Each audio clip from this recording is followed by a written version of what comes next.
Hello tout le monde et bienvenue dans un nouvel épisode de Papote et Popote. Aujourd'hui on va retrouver Laura qui est une invitée qui est déjà venue sur ma chaîne il y a presque un an je crois. Et elle était venue nous parler de son parcours avec l'alimentation. Mais aujourd'hui elle a envie de revenir déjà pour tester une super adresse de goûter, Suite Intuition. On va aller tester tout de suite, qui propose notamment des desserts à composer. Et aussi parce qu'elle avait encore envie de raconter des choses, donc moi ça m'intéresse toujours. Donc on va retrouver Laura. Moi c'est Caroline, Appétit Libre sur les réseaux. Je teste des bonnes adresses parisiennes en compagnie d'invités qui me parlent de leur rapport à l'alimentation. Donc si vous aussi vous voulez venir parler de votre rapport à l'alimentation, qu'il soit joyeux, tourmenté ou que sais-je encore, n'hésitez pas à me contacter.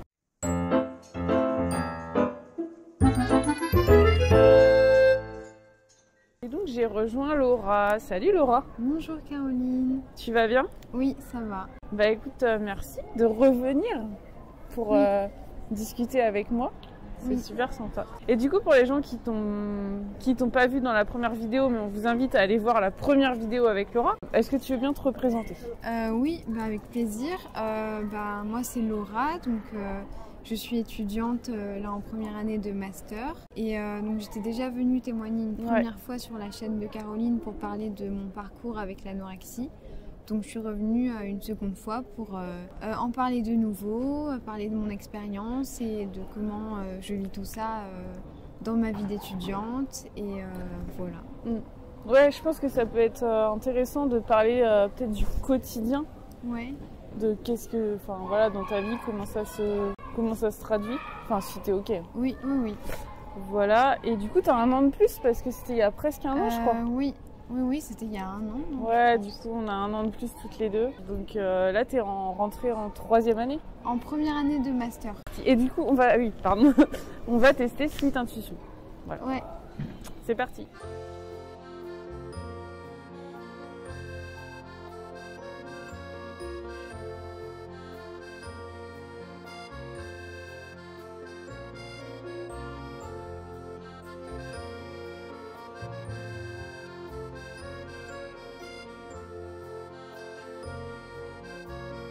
Bah, du coup, Laura, alors qu'est-ce que tu as pris toi?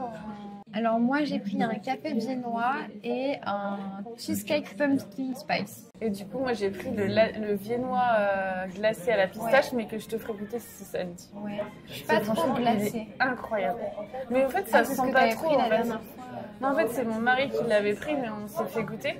Moi j'avais pris le chocolat chaud qui est très bon aussi, mais le viennois à la pistache il était vraiment bon. Et en fait il n'est pas sucré, donc t'as les sucres à part si tu veux mettre. Okay. Et t'as pris quoi comme dessert, j'ai pris donc à composer génoise aux fruits rouges, crème de pistache, je vais être dans la pistache, et en topping pistache concassée et amandes caramélisées. C'est full pistache. Et moi aussi j'hésitais à me faire un dessert composé avec de la pistache, c'est vrai, mais il n'y avait pas la crème à la fleur d'oranger et moi j'adore l'association fleur d'oranger pistache. Ah oui, je me mais du coup tu t'aurais pas pu parce qu'en fait tu dois mettre qu'une seule crème. Sauf si tu prends la taille. Non, crème fleur d'oranger et après concassée de pistache. Ah oui, comme les malabis. Les malabis. C'est les desserts dans tous les restos libanais, t'as ça. Ah, j'aime bien les desserts orientaux un peu. Ouais. T'as déjà fait des restos libanais, non?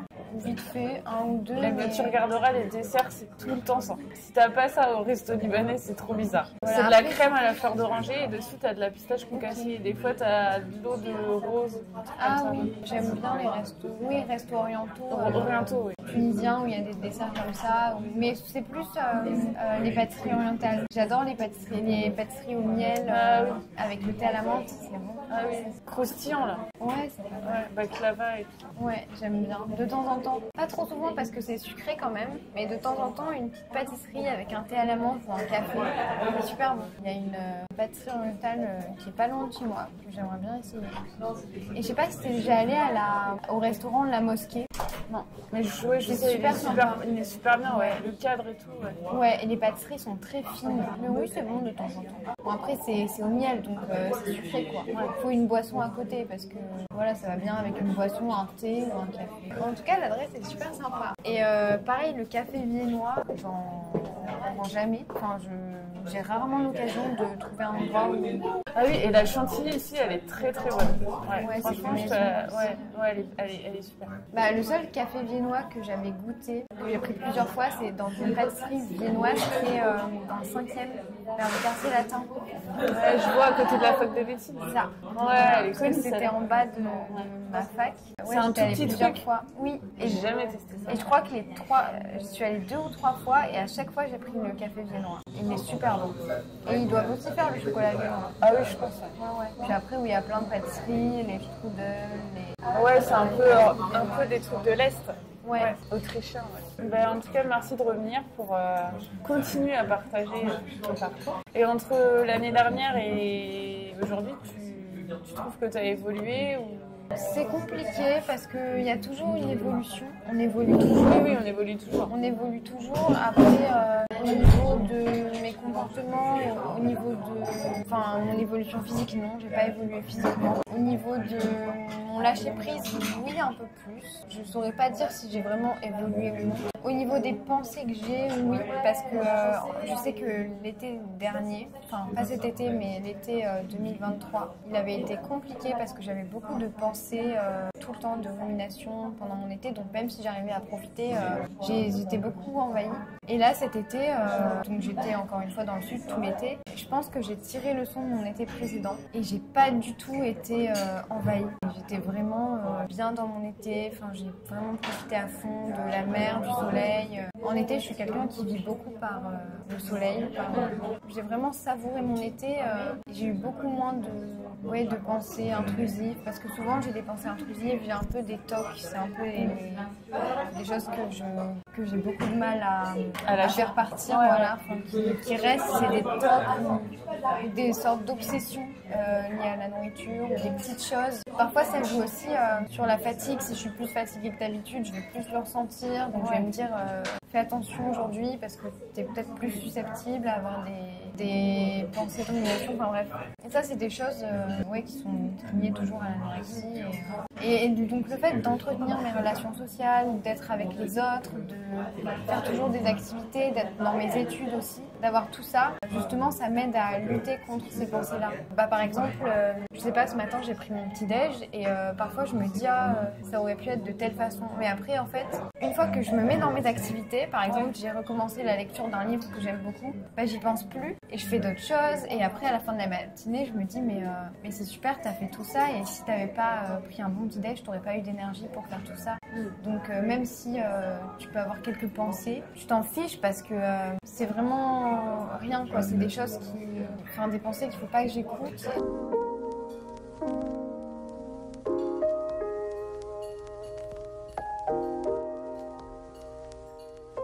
Alors ton café viennois est validé. Il est super bon.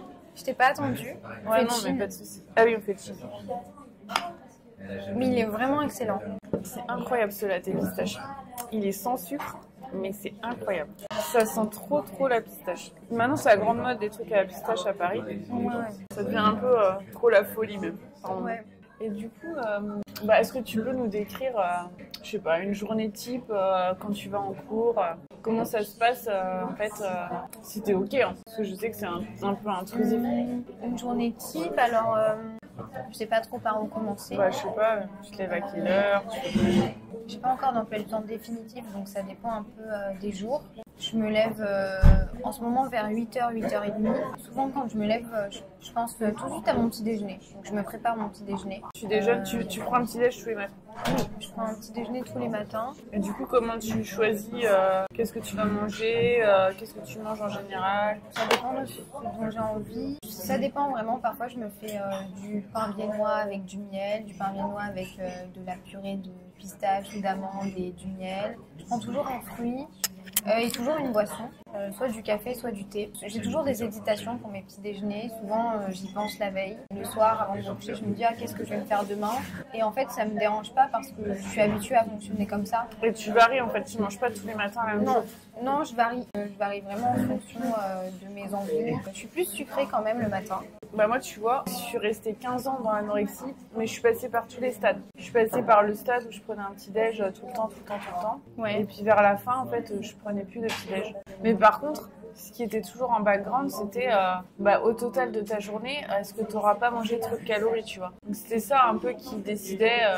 Moi, c'était ça en tout cas. Le matin, dès le matin, tu te demandais combien de calories ça faisait. Ouais. Enfin, en fait, moi, c'était vraiment le total calorique de ma journée. Moi, j'ai jamais compté mes calories. Après, je sais à peu près, en fait. Je sais à peu près combien fait quoi. Donc, je sais jauger sur une journée à peu près combien j'ai mangé de calories.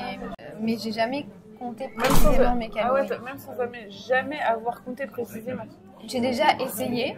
Ouais. Genre, j'ai déjà essayé d'avoir une application comme ça pour parce voir. Que pour moi, si tu sais jauger, c'est que tu l'as déjà fait au moins une ou deux fois. Pour me rendre compte, ouais. Et puis, mais jamais, ça n'a jamais persisté, quoi. C'est pas quelque chose qui m'a plu. Enfin, je trouve ça très contraignant. Et en plus, moi, bizarrement, j'ai commencé à compter mes calories, mais vraiment de façon très quotidienne, pour être sûre au départ que je mangeais pas trop peu. Et c'est pour ça les discours qui disent faut compter ses calories pour être sûr de ne pas manger trop peu. En fait, c'est toxique aussi parce que tu vas commencer à compter pour entre guillemets manger assez. Ouais. Mais au final, après, ça t'enferme. Oui, c'est ça. Ça t'enferme parce que dès que tu veux manger plus que ce qui est prévu, tu ne le fais pas, quoi. T'aimes bien les trucs à la citrouille? C'est très bon, ouais. Bah là, on commence la saison. Ouais, les épices et tout. Mais du coup, oui, moi, je trouve que ça peut être bien pour se rendre compte. Par exemple, j'ai eu une année, un été justement, pas cet été, ni l'été d'avant, c'était l'été encore d'avant. J'avais repris du poids et en fait, à chaque fois, je me disais, je peux aller jusqu'à 2000 calories. 2000 calories, c'est ce qui peut me faire prendre du poids parce que je sais que je mange moins que 2000 calories par jour.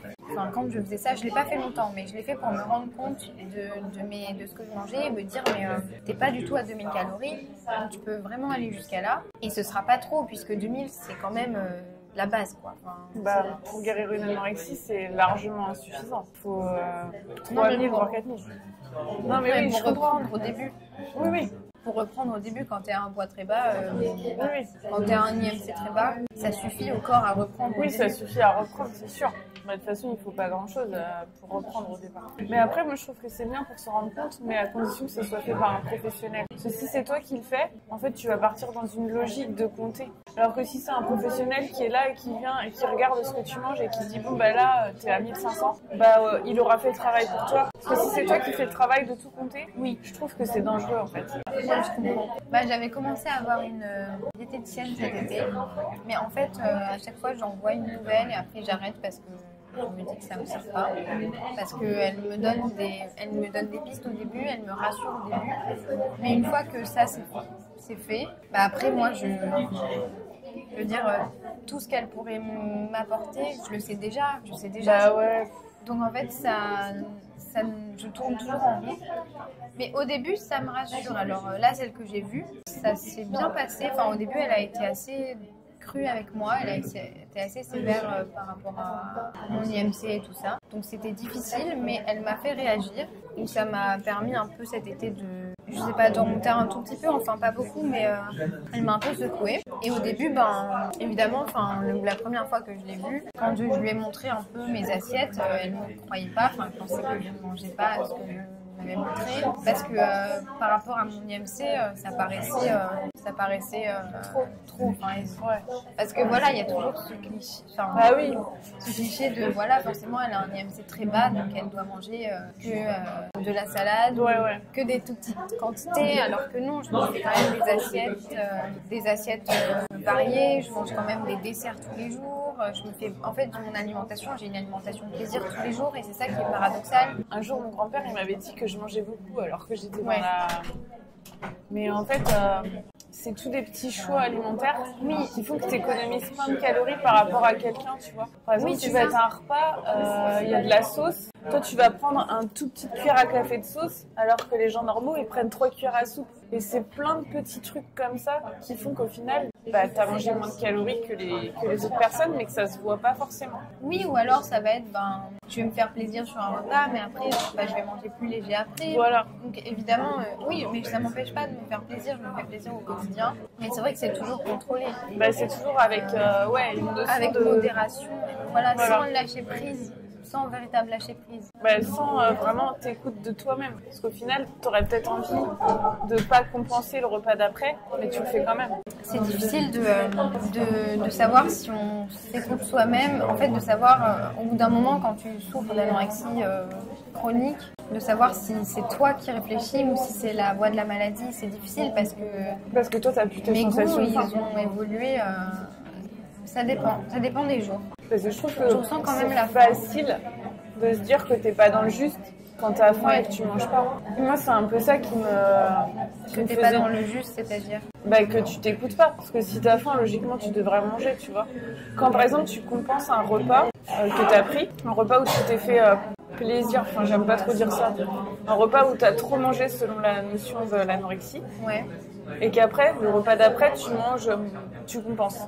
Tu manges un repas. Mais c'est pas forcément, j'appelle pas vraiment, en fait c'est pas forcément compenser parce que c'est spontané, je vais pas avoir envie de quelque chose de riche. Tu vois, si par exemple j'ai mangé, je dis au hasard, un plat de pâtes à la crème aux champignons, bah spontanément, je vais avoir envie de quelque chose de plus léger, mais c'est pas de la compensation, c'est juste par goût, mon palais va aussi avoir envie de quelque chose de plus léger. Oui. Mais c'est pas bah alors du coup tu c'est pas de la restriction, enfin c'est pas une restriction en soi parce que je vais aussi me faire plaisir en me faisant quelque chose de savoureux mais sans crème si j'ai mangé de la crème à midi, c'est un exemple. Hein. Ce que je veux dire c'est que je suis plus dans un stade où je me restreins. T'as jamais des situations où ça rentre pas dans le cadre de ce que tu arrives à faire et après du coup tu fais des choix conscients pour rééquilibrer le truc. Oui, ça peut arriver. Parce que sinon là d'après ce que tu me dis t'es pas anorexique. Non. Du coup, si. Pourquoi tu viens parler d'anorexie? Enfin, je sais pas, il y a un... Non mais oui bien sûr ça arrive que par exemple j'ai mangé un repas je sais pas, le soir, un repas bien calant, j'étais avec des amis et ça m'a stressée, je ressens de la culpabilité et le lendemain, je vais juste prendre un fruit au petit déjeuner. En fait, je pense qu'il y a un truc, arriver. c'est l'ambivalence. C'est Ouais. que c'est comme un peu comme quand tu fais du sport. C'est que en fait, le repas d'après, quand tu as mangé un truc trop riche, le repas d'après, en finale, tu sais pas trop ce que tu veux manger et du coup, comme tu sais pas trop ce que tu as envie de manger, tu utilises ta tête pour choisir. Du coup, tu utilises la voie de la maladie puisque c'est elle un peu qui te recadre. Quand t'as pas de cadre, tu utilises l'anorexie pour te cadrer. C'est comme le sport en fait. Le sport, on dit toujours oui mais ça me détend et nanana. Et je fais ça pour mon bien-être. Mais au final, c'est devenu tellement ancré dans ta tête que tu sais même plus que tu fais du sport et que c'est contre ton bien-être parce qu'en fait t'as tellement associé ça à un soulagement de ton mal-être, enfin je sais pas si je suis claire, que du coup tu te rends pas compte. Par exemple le fait de faire du sport, non ça fait du bien-être à plein de gens, y compris les gens qui sont pas dans les TCA. Ouais. Mais si te passer de faire du sport te crée un mal-être intense, là pour moi c'est problématique. Si par exemple un jour après tes pâtes aux champignons, admettons, le soir tu fais un plat plus léger parce que tu penses sincèrement que t'as envie de manger plus léger. Ouais. Ok, là tu te rends pas compte du problème.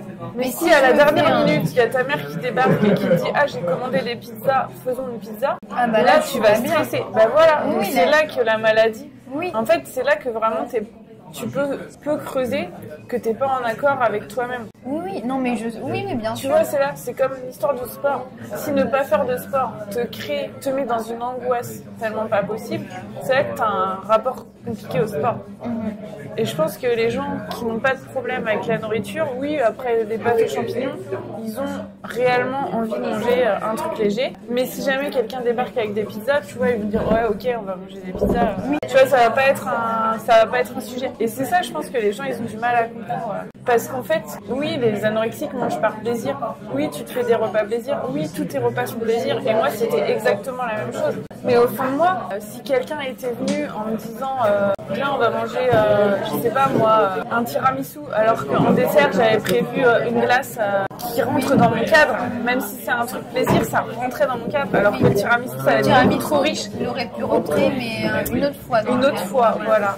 Et c'est ça que les gens ils ont du mal à comprendre. C'est que au final, là je vais pas pouvoir l'accepter. On va pas pouvoir l'accepter à l'instant T. Mais à un autre moment, oui, ça va rentrer dans le cadre. C'est exactement ça. C'est que oui, j'ai un cadre, je prévois à l'avance, je planifie. Il y a de la planification. C'est ça le piège de l'anorexie, c'est que tu peux toujours te faire plaisir, mais tu as toujours un cadre. Au final, c'est un plaisir qui tient vraiment à un fil.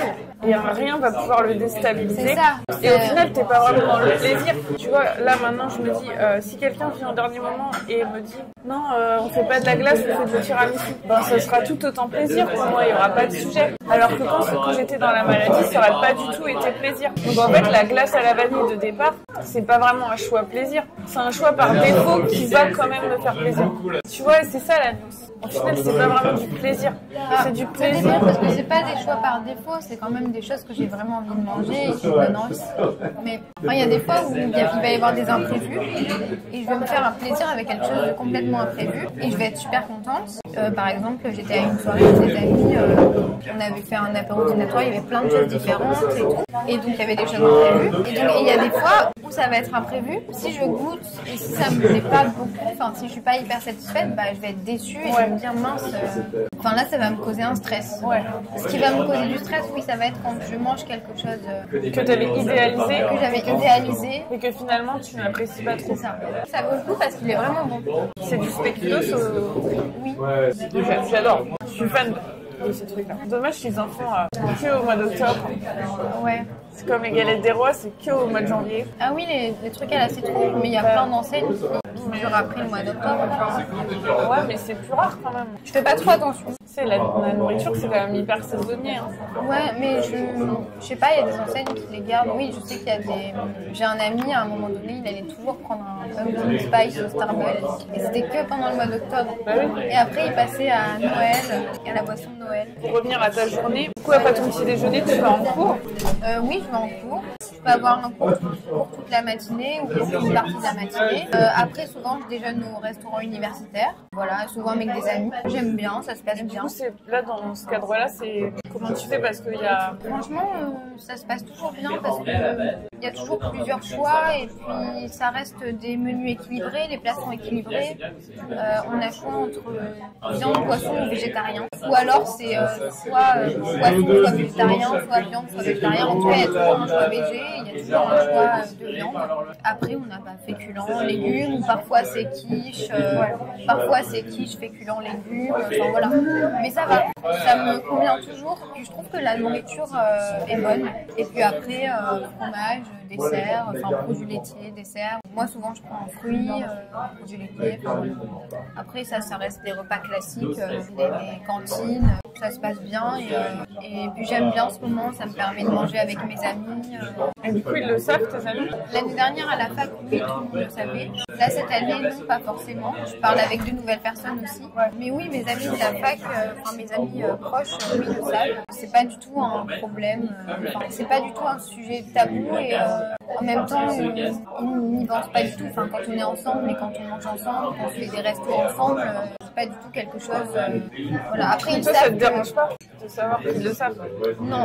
Après, ils savent qu'ils font attention à certaines choses. Par exemple, ils savent que je suis une personne indécise, qui met du temps à se décider. Donc, ils sont indulgents par rapport à ça. On va pas m'engueuler parce que je mets 3 heures à faire un choix. Si ça arrive, ils sont indulgents par rapport à ça. Je pense qu'il y a de la bienveillance, il y a beaucoup de bienveillance et c'est bien, c'est chouette. Parce que je me sens bien entourée et je sais qu'il n'y a aucun jugement, il n'y a jamais de jugement. Et c'est de toi-même que tu leur as dit ou c'est eux qui t'ont posé des questions? Non, c'était de moi-même. J'ai des amis qui ont aussi des difficultés psychiques, donc c'est pas forcément évident, la vie étudiante, on a tous un peu des difficultés, donc on en parle et on a beaucoup de bienveillance et d'empathie entre nous. Et c'est ça qui fait que même si on se comprend pas forcément, on prend la peine d'écouter l'autre et d'avoir de l'attention et vraiment il n'y a pas de jugement. Bah c'est cool, c'est un truc qui a changé ça. Parce que moi de ma génération, tu parlais pas de tes problèmes de santé mentale. Moi je sais pas si c'était que... Entre vous? Entre jeunes. Ah non, c'était pas du tout. T'en parlais pas, quoi. Limite, tu savais même pas que t'avais des problèmes.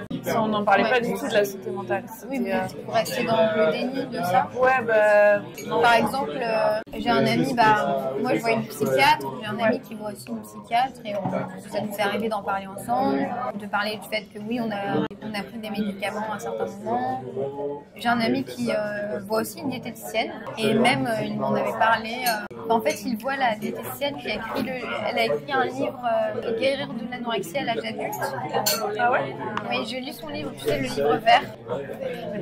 Mais si, il est vert et c'est assez récent, il est assez récent. Elle en a fait 2, un sur la boulimie, un sur l'anorexie. Il s'appelle Alice. Ah oui, mais je l'ai pas lu, je l'ai rencontré. Tu l'as vu? Oui, oui. Enfin, tu vois. Ah oui, d'accord. Ah oui, il est bien son livre alors. Oui, je l'ai lu. Et en fait, il voit cette diététicienne et du coup, on en a discuté. Ah, il la voit? Oui. Oui, donc il a un mais pour TCA. pour notre raison, pas pour.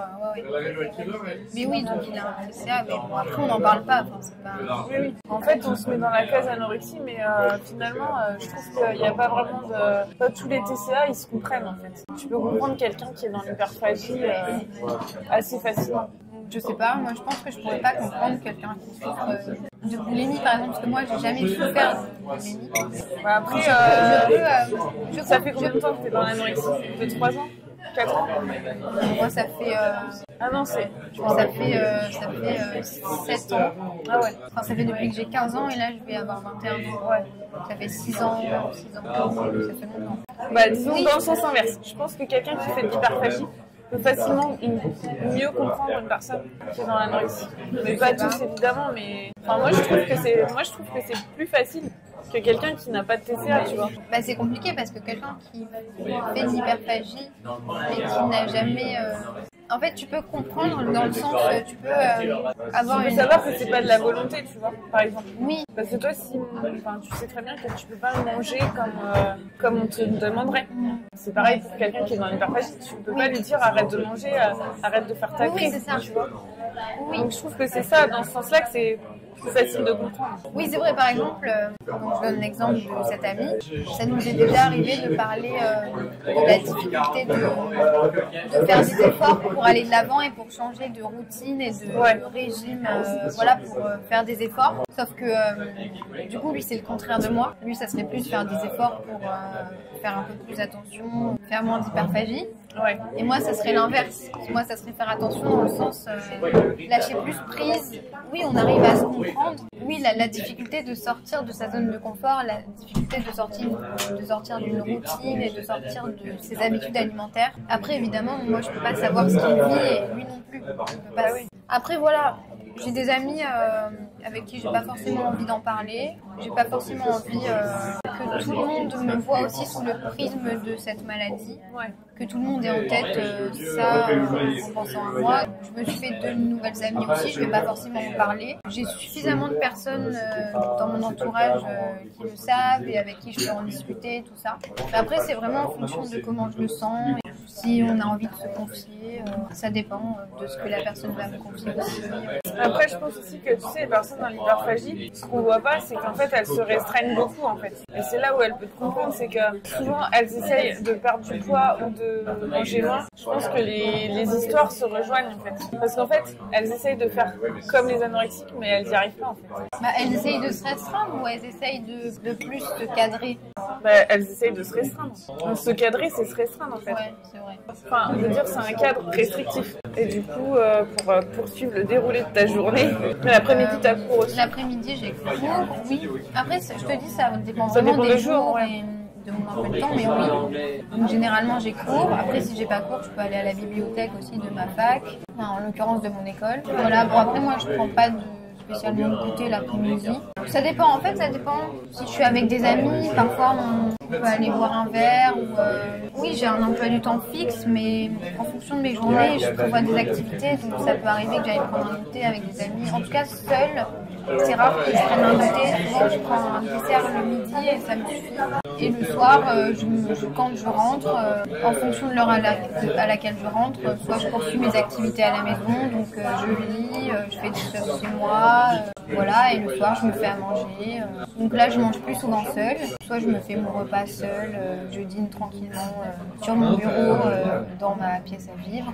Soit je dîne avec des amis, ça m'arrive de dîner dehors en semaine. Voilà, Ça t'arrive de faire des restos.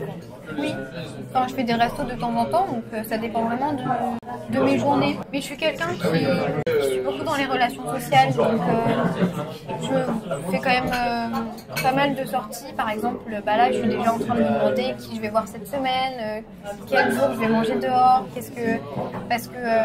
ou quel jour je vais inviter une amie à manger à la maison. J'aime bien inviter aussi de temps en temps. Je vis par mes relations sociales. C'est ça aussi qui m'aide à ne pas être dans l'anorexie.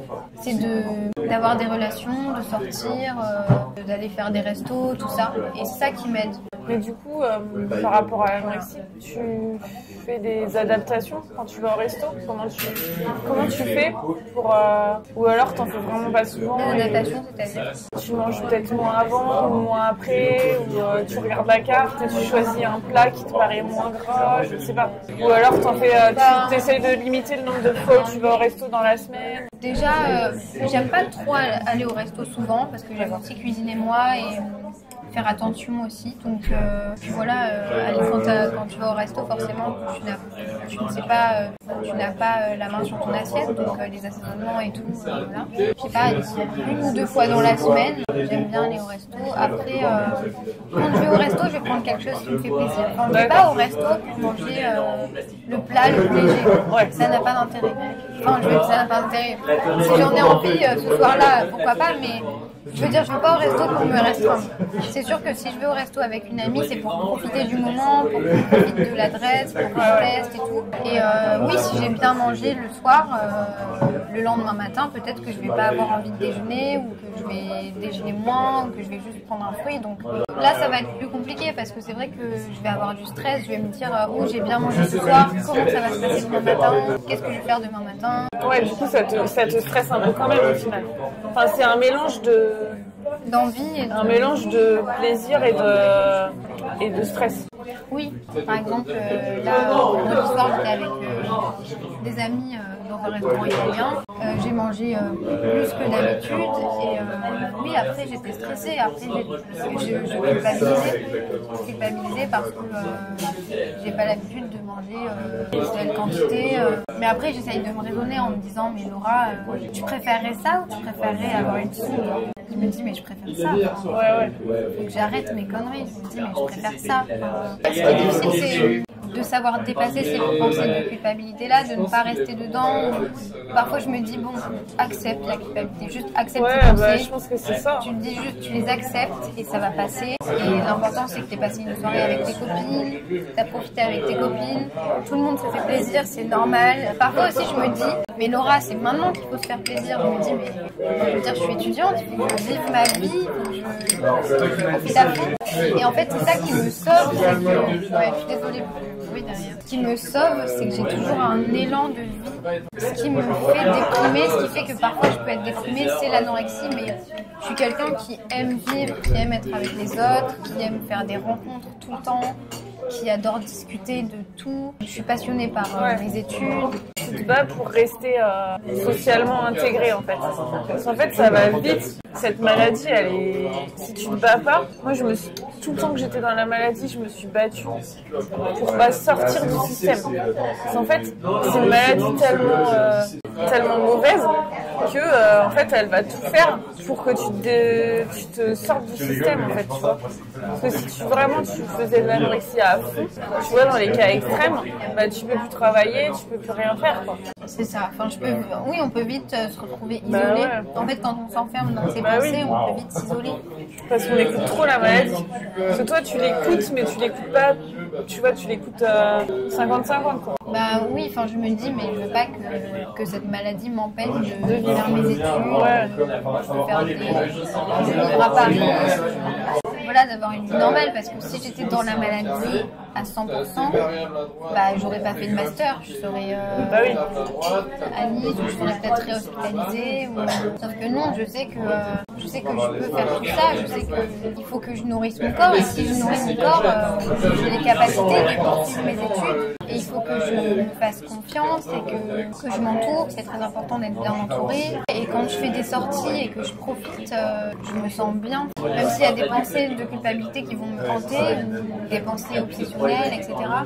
Je sais que au fond, Laura ne veut pas ça. Enfin, Laura n'est pas comme ça, et j'essaye de tout faire pour que ça diminue, progressivement. Et puis voilà, il y a aussi la question des relations amoureuses. J'ai envie d'avoir une relation amoureuse. Bah ça c'est c'est un peu le truc le plus difficile, encore plus dur que les études. Ce qui te casse pas mal, c'est au niveau des relations amoureuses. Je fais des rencontres et je me dis, en fait c'est ça qui me motive parfois. Par exemple, là j'ai fait une rencontre récemment d'un garçon qui me plaît, et je me dis, j'ai envie d'aller mieux, enfin j'ai envie de me sentir bien quand je suis avec cette personne. Je me dis parfois, faut que tu manges plus pour être mieux, pour avoir encore mieux, pour être avec cette personne, et pour commencer à avoir une relation. Et c'est marrant parce que j'en parlais à ma psychiatre en fait il y a quelques jours, et je lui disais, mais en fait j'arrête pas de penser à cette personne. Et elle me répond, mais c'est bien parce que du coup vous pensez plus à la nourriture. Et c'est vrai parce que du coup je peux être obsédée par une pensée sur cette personne qui me plaît, mais je vais plus penser à la nourriture, et je me dis, mais il vaut mieux ça. Oui, c'est sûr, il vaut mieux ça. Et c'est tout des choses qui sont à expérimenter, et je suis contente de pouvoir vivre tout ça, toutes ces relations. J'ai pas envie que l'anorexie m'empêche de vivre ça, que cette maladie m'empêche de continuer ma vie d'étudiante. Et ta vie tout court.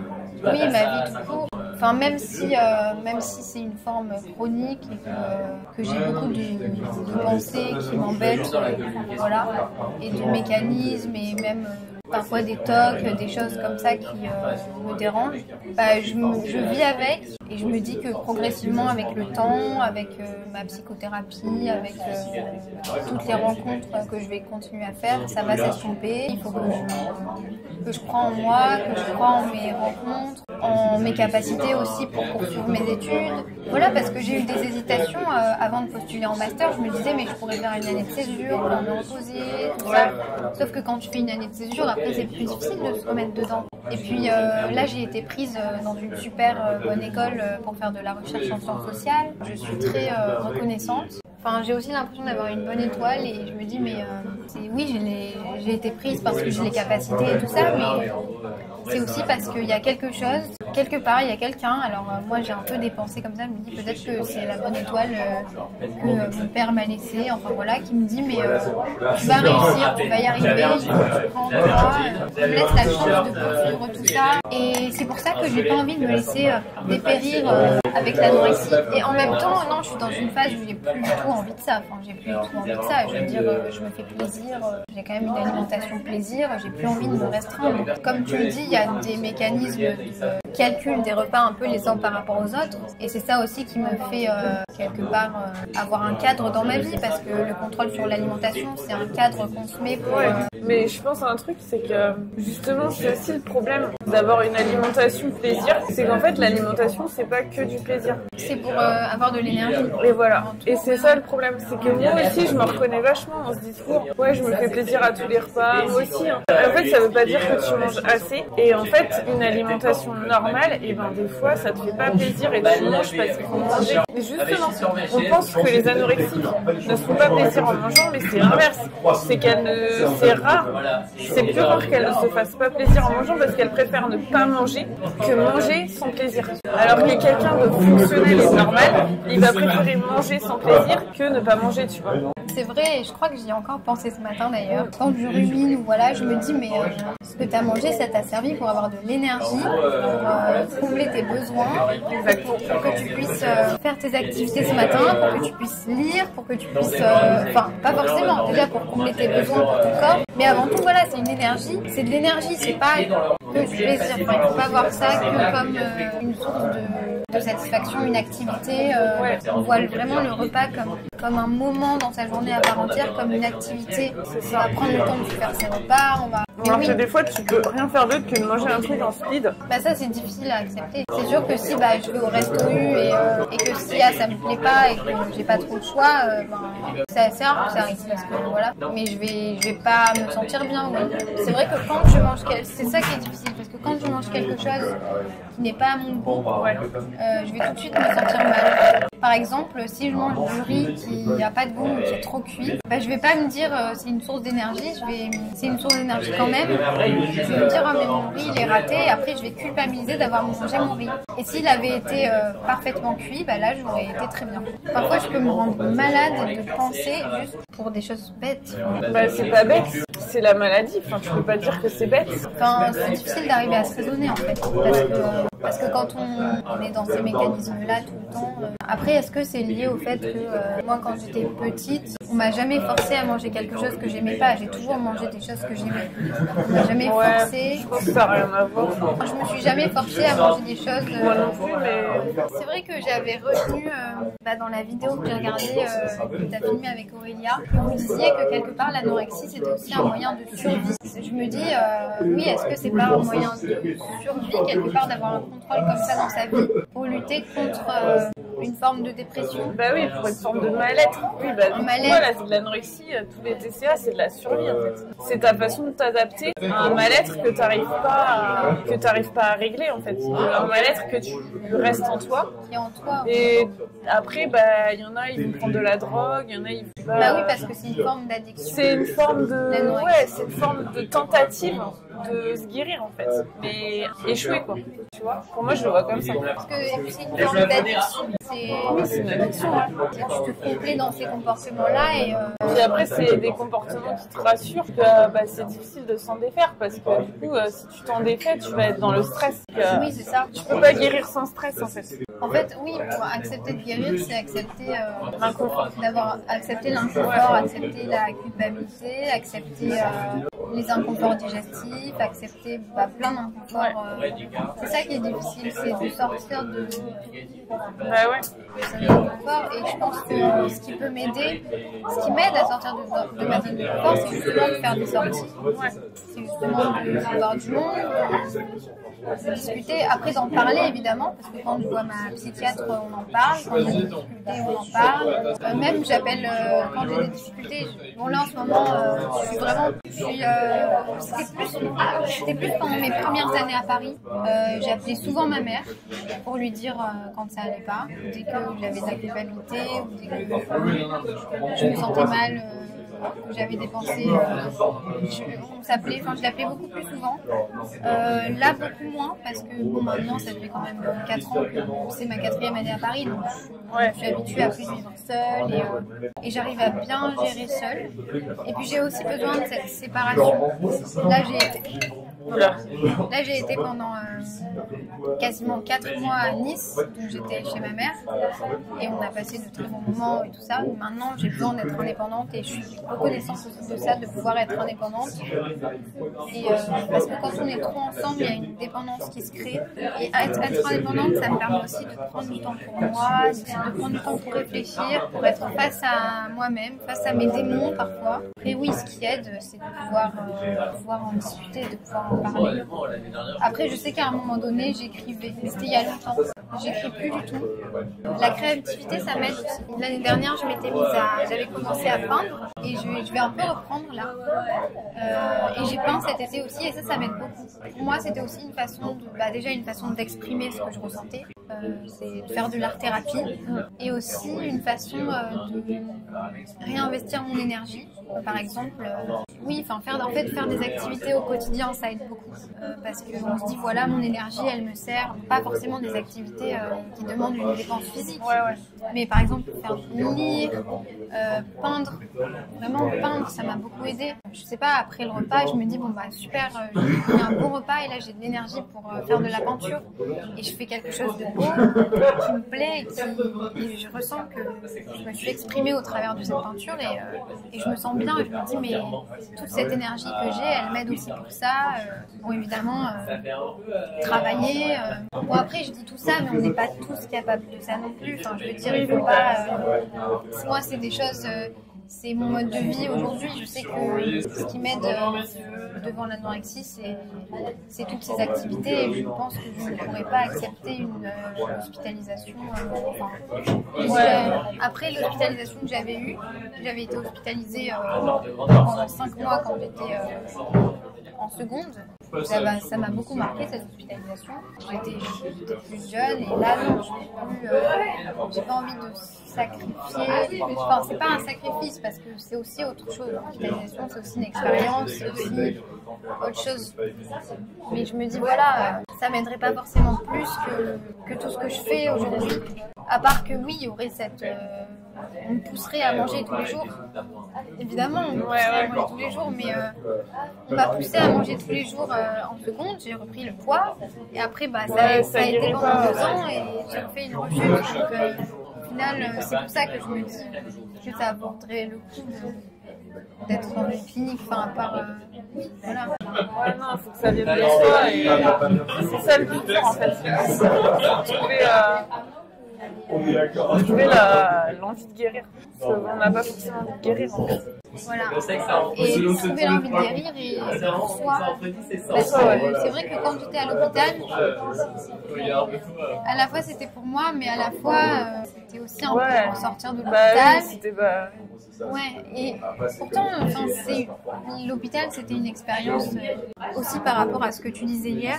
On a tous des regrets à un certain moment. Là, pour l'instant, c'est vrai que j'ai pas de regrets, mais j'aimerais pas avoir de regrets. Et j'aimerais pas que l'anorexie m'empêche de vivre.